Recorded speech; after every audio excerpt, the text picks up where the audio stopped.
Ever since the weather's gotten colder, Campbell hasn't stopped pushing his soup on everybody. I mean, we love Campbell at Inside the Nest. He's just been a little too much. I would never say no to a nice hot meal, but I don't even know what he puts in the stuff. Maybe I'm just being too hard on the guy. I'm sure his soup's delicious.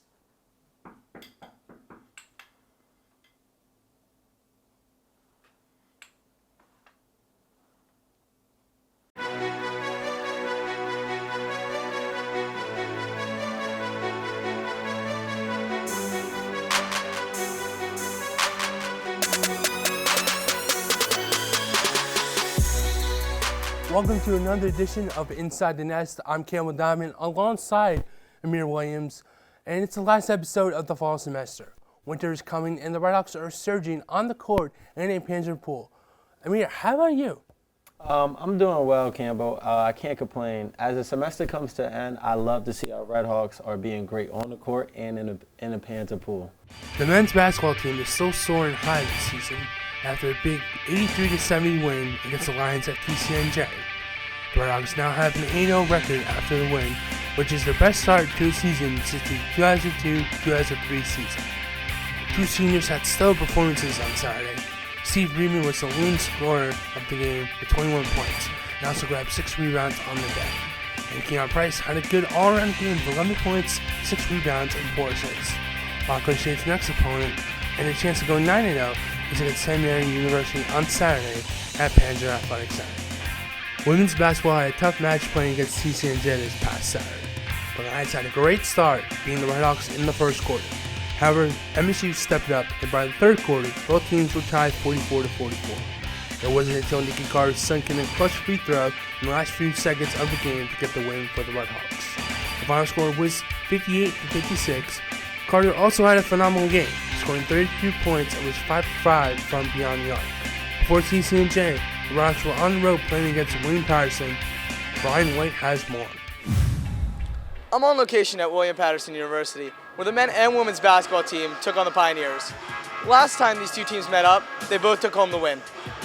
The women started off strong, posting a 20-17 lead at half, and looked strong to start the third quarter, but fatigue quickly set in as the Red Hawks made costly mistakes and turnovers that the Pioneers would capitalize on, resulting in a 60-49 loss. The men also started strong, putting up 5 3-pointers within the first 4 minutes of the game. However, William Patterson would battle back, taking the game to a score of 36-30 at half. The second half saw a lot of action, with both teams constantly changing leads until 5:27 left in the second half, when Montclair took the lead once again off of an Amir Williams layup and never looked back, closing out the game with a score of 71-61. Saturday was a win-win for both the men's and women's swimming and diving teams. The men's team beat Staten Island 122-87. The 200 medley relay had the Red Hawks finish in first and second place. Ryan Capps finished third in the 1000 free and first in the 200 free, just beating out fellow teammate Anthony Ferraro.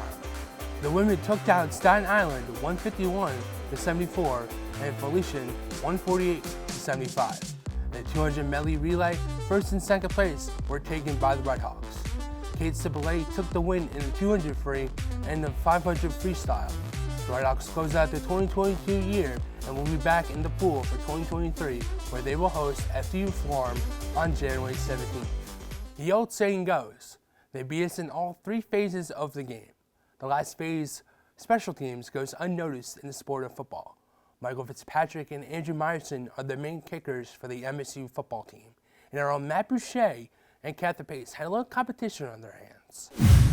I'm Matt Boucher, that's Catherine Pace, and we're here with some Montclair State football players. Andrew, Mike, how are you guys doing? Good, how are you? We're good. We're going to do some kicking today. We're going to take some kicks from the 10, the 15, the 20. A little 2v2, a little Red Hawks Sports Network versus MSU football. See who wins. I got money on Catherine tonight. That is a bold statement. We'll see what happens.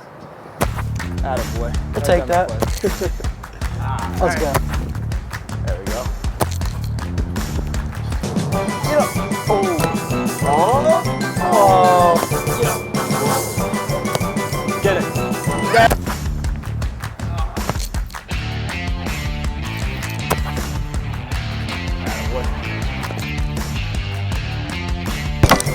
Oh, that was a good one.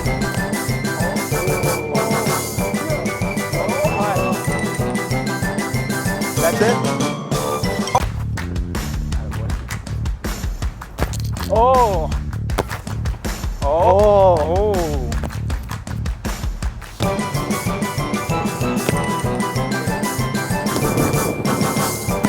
In. So I think looking at the final score, you guys probably won. Maybe. I mean, in kicks, I think we made, what, like 8? We made 8 kicks, right? They made 9? Sure. Yeah, it was close. It was a close Good, battle. yeah, definitely very close. But it was a fun day. Thank you guys for having us out here. I appreciate it. Thanks for Thank joining you. us. And looking forward to next season and seeing you guys kick in season. Thank you so much. You hear her name ring throughout Spraguefield after a goal is scored. Carly Van Tassel is a superstar in the fall, but in the winter, she trades the plastic ball and cleats for the black piece of rubber and blades. Hi, my name's Carly Van Tassel and I play hockey, but not only on the field.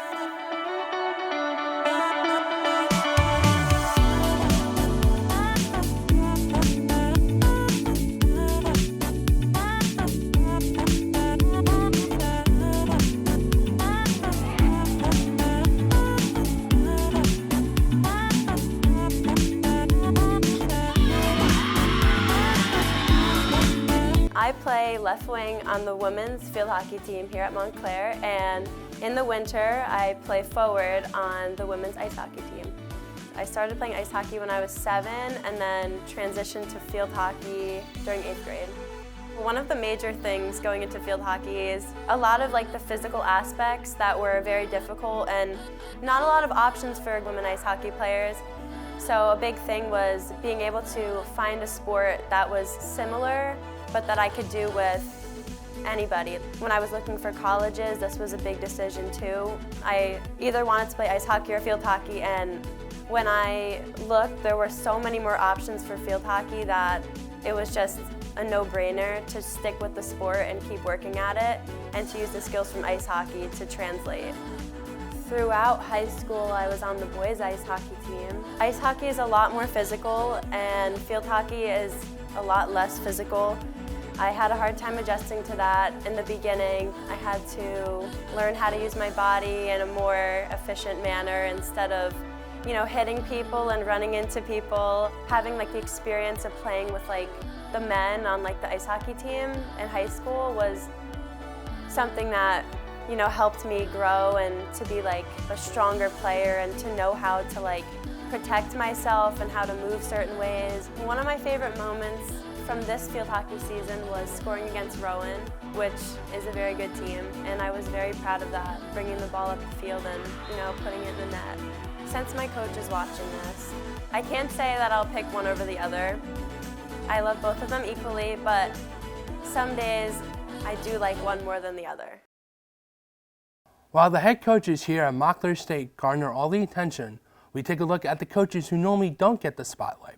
And this coach is a personal favorite of ours. Anthony Fiore has more.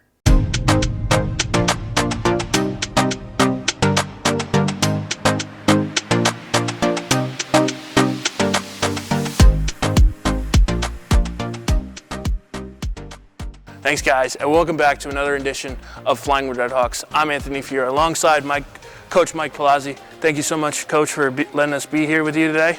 And are you ready to walk and talk? Yeah, absolutely. All right. So first question, this is your second year at Montclair State. What have you learned specifically while coaching here? I learned a lot about the college side of athletics. This is my first position being in college athletics, so it's really new to me to learn about the different rules and stuff with NCAA. And I feel like I'm getting comfortable with that now. I'd also say I coach at the high school level, so it's a little different. At the high school level, they're looking for a little bit more guidance as players and exactly what to do in a situation and on and off the court. And I think at the college level it's about really coaching them to build habits and allow them to make their own decisions, but using those habits to kind of enforce it. You also are coaching under Coach Potts. What has it been like coaching under him while at Montclair? Yeah, I mean, it's awesome. I really love being a part of this staff. Coach Potts has really taught me a lot about pressure. Obviously the full court press, that's something completely new and not a lot of teams in the country do that. A lot about in-game adjustments. And he also, one of the biggest things with him is he's the same dude every single day. I think as a head coach, you have to be like that. As a coach in general, you have to be like that. And that's one of the biggest things I've really learned from him. Because, I mean, he wakes up every day and works out every single day, the last, like, 2 years. On top of that, he's got 2 younger kids. He's a husband. Like, he wears many hats. So, like, to be the same dude for our guys, his family, regardless of if he got 2 hours of sleep or you know, just getting off sick, just being sick. He's a good role he's the model, same you'd dude. say. Yeah, 100%. Last question, Coach. You know, this being your second season, is there anything that has surprised you during your time here at Montclair, like compared to, you know, your previous coaching opportunities? I think, obviously, we spoke about it a little bit. What you guys are doing with Red Hawk Sports Network is incredible. The things that you do for our athletes is so different that you don't really see it a lot. I think that's really unique. As a team, I think just seeing that maturity is a little bit different and how to communicate with guys and help guys through off the court and on the court different situations. On an individual basis more often with me rather than addressing the whole team has been really different. Coaching college guys is much different than high school. All right, that's all been the time we have today. Coach, thank you so much for letting us do this. No problem. Thanks. All right. This has been all with Flying Redhawks. I'm Anthony Fiore alongside Coach Mike Palazzi. Back to you guys in the studio. As the semester winds down, we'd like to thank all of you for tuning in each week to see us and the content our producers create. Amir, what is your favorite thing about the semester? I would say I enjoyed everything this semester, but my favorite segment would have to be the volleyball karaoke segment by Matt. Absolutely, for sure. I did like that one too.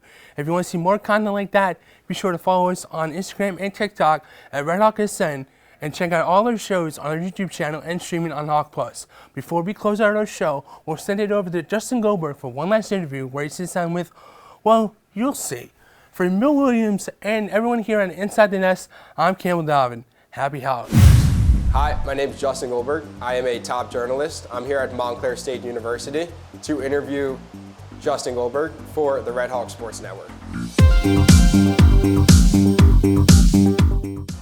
So, Justin, do you think you'll come back next season? Please, come on, respect me. I feel like you don't respect me. So, this year when you played TCNJ, the score was 7-3. Do you think that the defense kind of let down a little bit? What's your thoughts on that game? Come on, it's always the same with these stupid questions. Of course not. So, your freshman year, you scored 6 goals. Ever since that, you haven't had as many goals in any season. You want to talk a little bit about that? Come on, you fool, I'm a defender. I don't need to score the goals. I just stop the attack. So, do you think if someone's coming down the line and it's a 1v1 situation, would you rather you or Ian Chesney to be the one defending? Oh, for sure, me. I'd definitely be that one in the 1v1 defense. And if we're talking about better reporters, come on.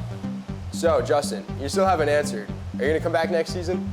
All right, enough with these questions, man. You still don't respect me. Justin Goldberg for the Red Hawk Sports Network. Signing off.